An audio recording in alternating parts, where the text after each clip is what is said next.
To start, could you tell me about your career path? How did you get to where you are at Kinetics today? Yeah, well, I started out studying engineering, and then I got a finance MBA, and I got recruited to work for Exxon in their leadership development program.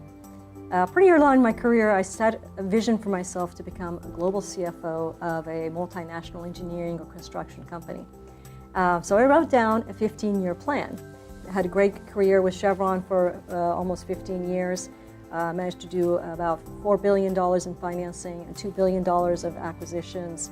Had the opportunity to live in Buenos Aires and be controller for Chevron Argentina, and eventually had the opportunity to become CFO about 7 years ago.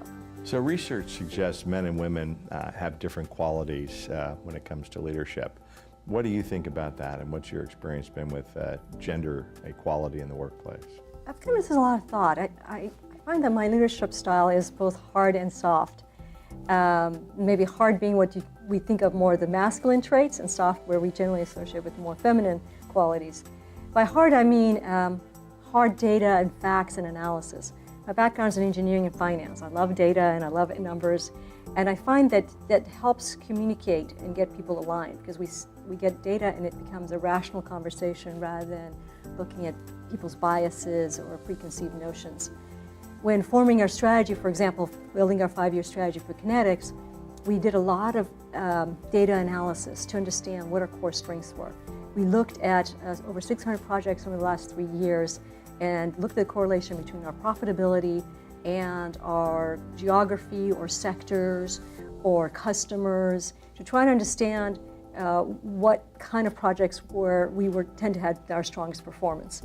And the data showed we're very strong in pharmaceuticals, very strong in microelectronics, strong in renewables, and strong in research facilities.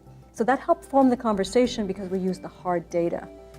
But on the other side, I think I, like a lot of women, also believe in soft skills, communicating a shared vision, trying to get alignment, sort of facilitative leadership style instead of a more top-down approach. So has it been your experience, though, that most people have the ability to do both of those? Or is that unique skill maybe you bring to the table? I find that it's unusual to find that skill set in that duality in most people.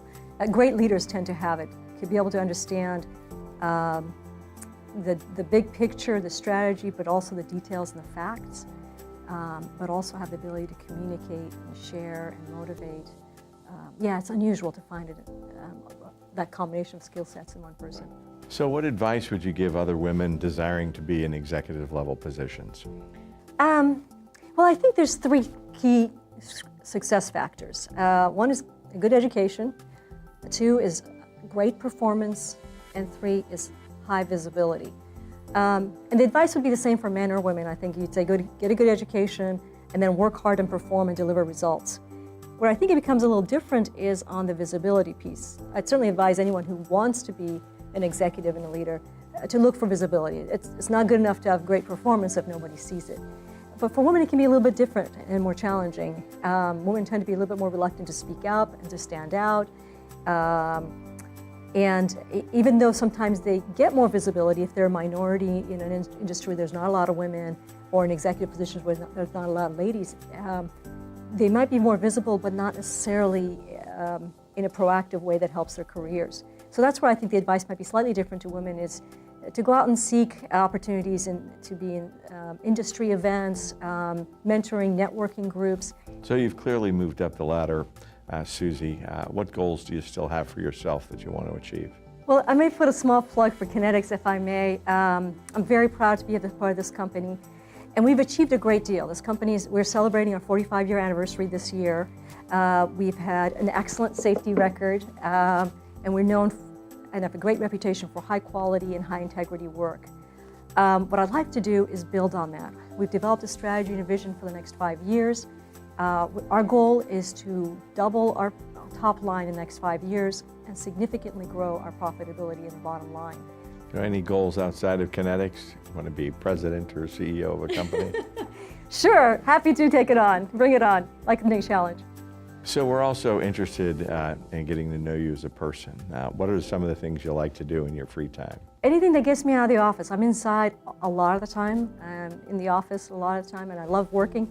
But any chance I get to go outside, doing something active, especially with my family, if it's hiking or skiing or camping or biking or rafting or canoeing, anything that gets me outside being active, I'm all in. Love that. So what books are you currently reading? Books or blogs are you currently reading right now? I love reading. It's how I decompress at the end of the day. I love reading biographies. Biographies are my favorite. The very first one I read, I was in elementary school, was the biography of Marie Curie, the famous scientist. And that's where I got the inspiration that I wanted to be a scientist or an engineer. Since then, I've read hundreds of biographies. Most recently, I read 4 that I really liked. Was very impressed with Richard Branson, Elon Musk, Abraham Lincoln, and Angela Merkel.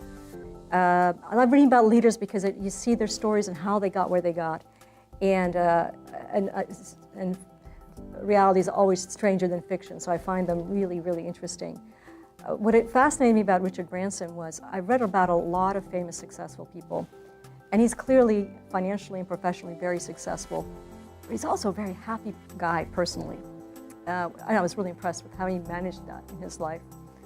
Elon Musk I was really impressed with because, like a lot of great leaders, he has incredible vision, very long-range, audacious vision, and he seems to have the tenacity and creativity to make them happen.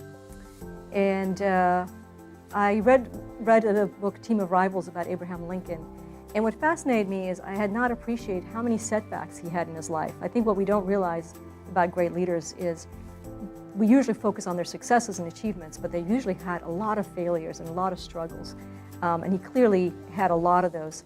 Well, thank you very much for your time today, Suzy. It's been a pleasure chatting with you, and look forward to seeing how your career and life unfolds. Thank you, Steve. Thank you so much. Thank you.